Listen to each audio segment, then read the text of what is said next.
The next one was that this whole question of origin and truth in architecture, that a lot of people feel, especially preservationists, that, oh my goodness, this is here, this particular configuration of Washington Mews, we shouldn't tear it down because it's here, it's been here forever, and it's a good thing. And of course, the people, for example, who argued against Frank Lloyd Wright's Guggenheim in 1956 and 57, as I well remember, were saying, oh my God, it's ruining the neighborhood. We can't have this sort of thing on Fifth Avenue, put it in the park. It's just a toy, and it's not like the rest of the buildings in this neighborhood. And the same people, 50 years later or 40 years later, 30, 40 years later, when Charles Gwathmey was doing an addition to the Guggenheim, the same people protested and said, you mustn't touch this Guggenheim. It's sacred, and we can't do this. And so these voices of the fact that something which is there previously or first has some more validity than anything else. And so the whole notion of the denial of the transcendental signified, that is one thing beyond all other things, one thing that was first, that was more truthful, more valid, more original than anything else. And so Jacques was another person that suggested that this was also a problematic constraint. The last thing that I wanted to say about the Derridian influence is, for me, architecture, it does not mean that things have to be built necessarily. Architecture are ideas that are formed by space and time.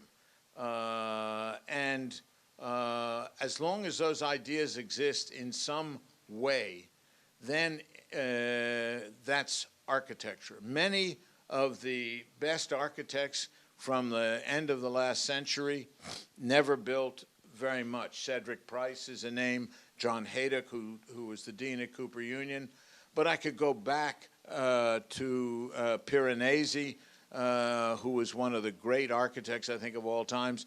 He did etchings, and he built one building. Borromini, one of the most famous architects of all time, built 5 buildings. So to me, you don't have to build many buildings to be an architect. What you have to have are many ideas. And that brings one to the concept of writing, because I believe that architecture, in its most important condition, is a writing. And if we look at the history of architecture, that is what has come down to us as great building. We realize that the great architects wrote treatises, and without those treatises, we would rarely have looked at their buildings. And I start with Palladio's Quattro Libri, the 4 books, which were written at the end of his life, where he redrew all the buildings that he built the way he wanted them to be remembered, not the way they were built. And so to me, these villas, we all make pilgrimages to them, they're not great. But the book is stunning and an important book.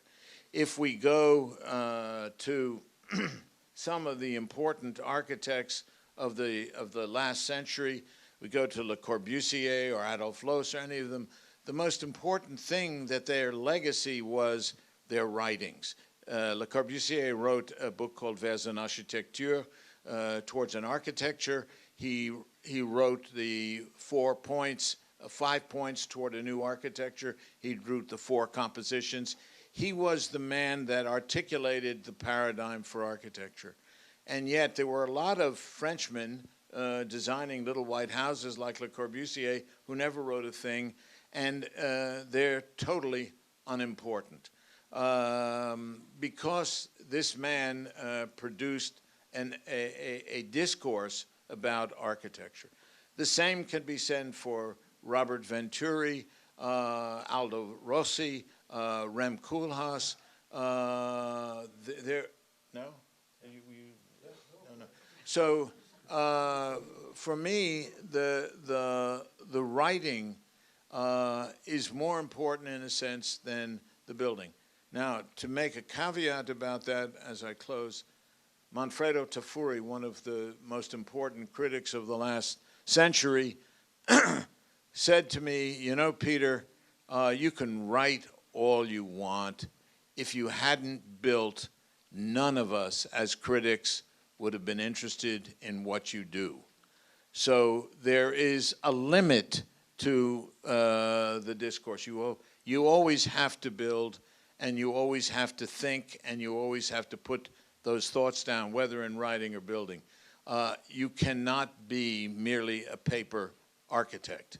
And I think that the difference between writing and building, and the reason why you have to build, one as an architect has to build, the difference between the two is that writing, the narrative form of writing, allows for the time of interpretation, the time of understanding, the consideration, the reflection, the spirit of what is being said. Whereas the experience of building is, in a sense, a one-time thing. And I wrote a paper at a conference here at NYU some 20 years ago called The Being Only Once of Architecture. And architecture is an only once thing, the actual experience of the building. When you read a text, whether it's by Jacques Derrida, which is a different text than, let's say, a Thomas Pynchon, or an Ian McEwan, or Jonathan Franzen, etc., because their aims are very different. But they allow for an amazing amount of reflection and what's something totally impossible, for example, with a Kindle. You know, I abhor the idea of the Kindle because, you know, it's not there for me. I can't scribble on it. I can't mark it up. I can't go back and look at it. I can't remember what page. I can't earmark a page or put a sticky on a Kindle.